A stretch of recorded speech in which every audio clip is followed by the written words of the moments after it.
മുൻപിലേക്ക് നോക്കുമ്പോൾ ഇനി സാധ്യതകളില്ല, ഇനി ഇരുണ്ട അനുഭവമാണ്, ഇനി ആ സാധ്യതകളാണ്. മുന്നോട്ട് നോക്കുമ്പോൾ, പുറമ്പോട്ട് നോക്കുമ്പോൾ, ഓ ഹല്ലേലൂയ, കടിച്ച് കീറുവാൻ വരുന്ന ഫറവോനും സൈന്യവും, എന്നാൽ അതിന്റെ നടുവിലും ചെങ്കടലിനെ ചെങ്കൽ പാതയൊരുക്കി വിടുവിക്കുന്ന, പരിപാലിക്കുന്ന ആ കരുണ നിറഞ്ഞവനായ, കൃപയുള്ള, സ്നേഹിക്കുന്ന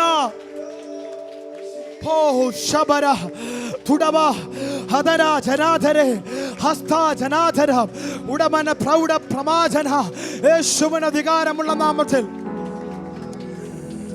ചില നഷ്ടപ്പെട്ട പ്രതീക്ഷകളുടെ അകത്ത് ആരൊക്കെയോ നീ പ്രതീക്ഷയില്ലെന്ന് തള്ളി മാറ്റിയ വിഷയങ്ങളുടെ മേലെ, നീ ഫുൾ സ്റ്റോപ്പ് ഇട്ട വിഷയങ്ങളുടെ മേലെ ഇനി പകൽക്കാല ദൈവത്തിന്റെ ആത്മാവത് കോമയിട്ട് അടുത്തൊരു സെന്റൻസ് തുടങ്ങുവാൻ ദൈവത്തിന്റെ ആത്മാവ് ആഗ്രഹിക്കുകയാണ്.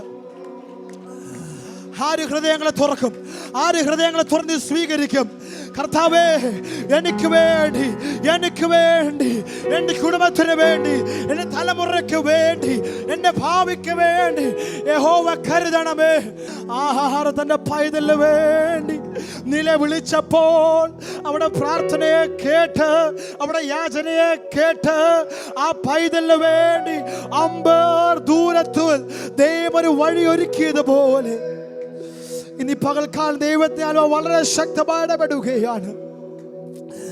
ഇതുവരെ നീ കാണാത്ത ഒരു അസാധാരണമായ വഴി ദൈവം തുറക്കുകയാണ്. ഈ മരുഭൂയാത്രയിൽ ഈ ചൂരേറിയ അനുഭവത്തിന്റെ അകത്ത് ദൈവത്തിന്റെ ആത്മാവ് ഹൃദയത്തെ തണുപ്പിക്കുകയാണ്. ഞാൻ കൂരിൽ താഴ്വിൽ കൂടെ നടന്നാലും ഞാനൊരു അനർത്ഥവും ഭയപ്പെടുകയില്ല. കാര്യം നിന്റെ വടിയും കോലും എന്നെ ആശ്വസിപ്പിക്കുന്നു. പച്ചപ്പുൽമേടുകൾ എന്നെ നടത്തുന്ന ദൈവം, സ്വസ്ഥതയുള്ള വെള്ളത്തരികെ നടത്തുന്ന നല്ല കർത്താവ്. നമ്മുടെ ഇടയന് കഴിയാത്ത യാതൊന്നുമില്ല. യഹോവ എൻ്റെ ഇടയനാകുന്നു, എനിക്ക് മുട്ടുണ്ടാകുകയില്ലെന്ന് സങ്കീർത്തനക്കാരൻ വിളിച്ചു പറയുന്നത് പോലെ വിളിച്ചു പറയുവാൻ കഴിയുമോ? നിന്റെ അസാധ്യതകളെ നോക്കി, നിന്റെ ഇനി മുന്നോട്ട് വഴിയിലെന്ന് ചിന്തിക്കുന്ന വഴികളെ നോക്കി, നിന്റെ രോഗത്തെ നോക്കി, നിന്റെ റിപ്പോർട്ടുകളെ നോക്കി പറയുവാൻ കഴിയുമോ? യഹോവ എൻ്റെ ഇടയനാകുന്നു. സഭ പറഞ്ഞാട്ടെ, യഹോവ എൻ്റെ ഇടയനാകുന്നു, യഹോവ എൻ്റെ ഇടയനാകുന്നു, എനിക്ക് ഒന്നിനും മുട്ടുണ്ടാകുകയില്ല.